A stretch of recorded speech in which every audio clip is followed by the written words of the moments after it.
What is going on, everybody? WeedleTwineedle here, and we're backing in with an Ultra Sun and Ultra Moon Wi-Fi battle, and this one's going to be an underused tier battle against Vanessa, a person I battle off my Discord server. And if you guys are interested in joining my Discord server, I'll leave a link to my Discord in the description. It's a place where you can hang out, chit-chat, and find Wi-Fi battles, and just hang out. So if you are interested in that, I'll leave a link to my Discord in the description. Now, as you can see by my team, I am packing a Shedinja, and the main reason why I'm using Shedinja is because WeedleTwineedle, the Lord and Savior himself, has said that if you use Shedinja in your title, the video actually gets a lot more viewers. So I'm going to take that advice to my heart, and that's why the title has clickbait Shedinja in it. So we're going to hop into this battle against Vanessa. If you guys are enjoying my Ultra Sun and Ultra Moon Wi-Fi battle content, I want to express your gratitude towards my uploads. I really would appreciate it if you hit the like button, as it helps out my channel's growth and is always appreciated. So on the first turn, we're going to lead up with our Absol, so my opponent is up with the Azelf. I actually forgot to re-nickname this Absol. I normally like to nickname my Absol Red Bull, because Red Bull does give you wings, but since this Absol isn't shiny, the nickname really didn't fit.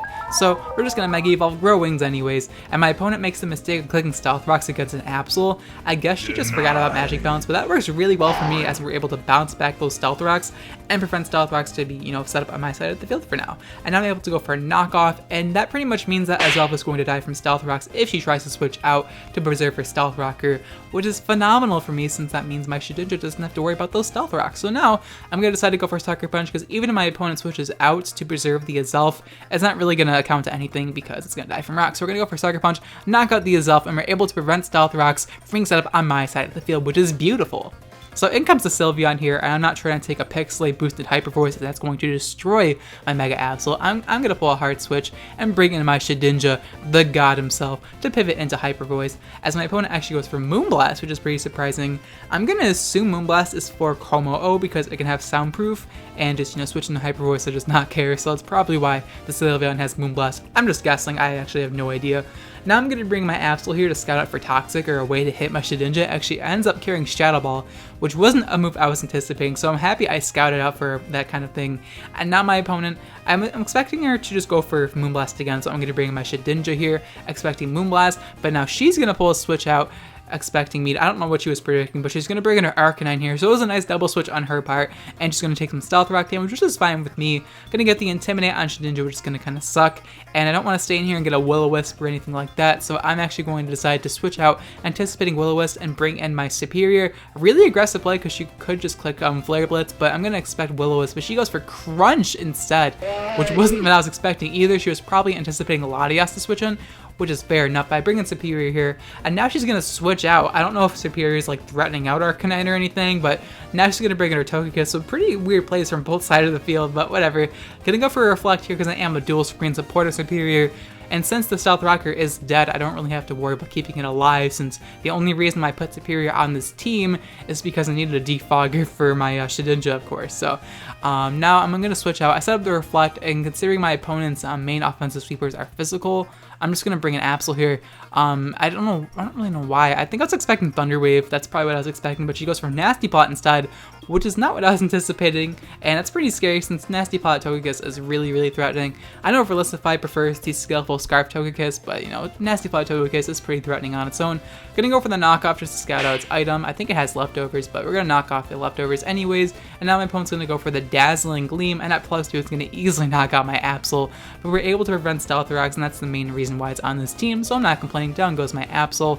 And now I'm able to bring in my team player, my Venomoth, as I do carry the Sludge Bomb. I was going to go for the Poison Z move, but I didn't think it was necessary here, because Venomoth's pretty powerful. I'm going to go for Stab Sludge Bomb, but Togekiss is so bulky, it just lives, unfortunately, so I should have definitely clicked the Z move there, but I was trying to preserve it for later, playing a little bit greedy. Should have definitely just clicked the Z move, but down goes Venomoth. Unfortunately, it doesn't get to do anything, which is really unlucky.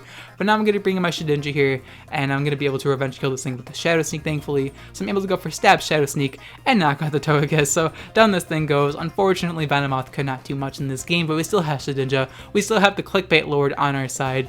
Now my opponent's going to bring in the Glade, and I'm assuming the only reason why she brought this out is because she has Will-O-Wisp or Knockoff, so I'm going to decide to switch out if she pulls a switch into her Arcanine here. I'm not too sure what she was predicting exactly, but she's going to take those Stealth Rock damage, which is good for me. Maybe she doesn't even have a way to hit me, but she brought in Glade forgetting that she has no way to hit me.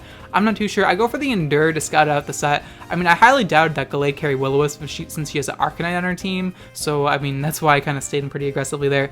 Obviously, I am Endure weakness policy Shedinja because it's in the title. I mean, no spoilers there. My opponent's gonna go for Crunch here. Activate my weakness policy. You thought, I was avoiding the weakness policy, but no, I brought in Latias to get the weakness policy, or switch into Flare Blitz, but I guess Crunch works too. She doesn't want to take the big 1 HP recoil that I can understand. Now I'm gonna go for the Stored Power after weakness policy and just knock out the Arcanine. One of my favorite combinations to use because when you get weakness policy, your stored power gets 80 base power stronger. That's just really ridiculous. And thanks to the Reflect, I forgot we actually had that set up. We're able to snack that Crunch for days. Now my opponent's going to bring in the Sylveon here. And I'm not too sure if I could take a Moonblast or not, but either way, I'm going to go for Calm Mind because I'm pretty sure Stored Power is not going to knock this thing out because Sylveon has pretty nice base special defense bulk. I haven't faced Sylveon in a long ass time, but I just remember facing it back in X and Y. It's just really nice by Death Tank, so my opponent's going to go for Moonblast, but since it's not Pixelated Boosted Hyper Voice, it's not going to knock me out. And our weakness policy is already activated, so we can't activate weakness policy twice. And this is exactly what I was talking about on one of my previous uploads, how weakness policy is so good on Pokemon that bait out super effective attacks such as Latias, since Latias has a fair amount of weaknesses, and that's really the only way you can really kill it. So using weakness policy on a Pokemon like Latias, since it gets Stored Power and has a shit ton of weaknesses, it combos really, really well. My opponent's going to bring in the Scarf Chandelier, unfortunately, ruin my Latias' dreams, and knock me out with the Shadow Ball. So down goes my Latias, unfortunately, but we still get a few kills with it, so I'm not really complaining. Using a broken S-Rank Pokemon isn't really my kind of playstyle, but weakness policy Latias, I can't really turn that down. Now my opponent's going to switch out. I guess she just is expecting Ender. She's going to bring in her Glade here, so I'm thinking she might have Will-O-Wisp. I'm not too sure. I mean, I highly doubt it. But, I mean, you never know. Gonna go for the Endure. I mean, obviously I'm Endure weakness policy. Why else would I have Endure on Shedinja, right? So, now my opponent's gonna Mega Evolve here with the Glade. Turn to Mega Glade. This is a BL Pokemon, but I did say it's okay to bring, because I don't think Mega Glade's really broken, honestly. I didn't really care if she brought this Pokemon. To be honest, not really a big deal to me. Gonna go for the Endure. My opponent's gonna go for Knockoff. And, I mean, she did have a way to hit Shedinja, so I'm glad I went for the Endure there instead of just greeting out, going for Shadow Sneak, because we're able to activate our weakness policy. Hey! So we got 2 weakness policy users on this team. Not bad, not bad. I figured I had to compensate for not using weakness policy in my previous few battles because a lot of people actually complain about that. You would think it'd be like a breath of fresh air not saying weakness policy, but so many people get upset at it. I don't really know why, since weakness policy is such a snowbally item and makes for pretty one-sided matches. But either way, in comes Chandelier. Gonna take that Stealth Rock damage. Very glad I bounced back those Stealth Rocks, because now I am at +2 attack. Gonna go for the Shadow Sneak, and unless Chandelier's like max defense, it's not gonna be able to tank this. Down goes the Chandelier, and we're able to win with the weakness policy Shedinja boys. Definitely deserves title status, and we're able to win against Vanessa with a 3-0 victory, I do believe. So that was a pretty fun battle, Vanessa.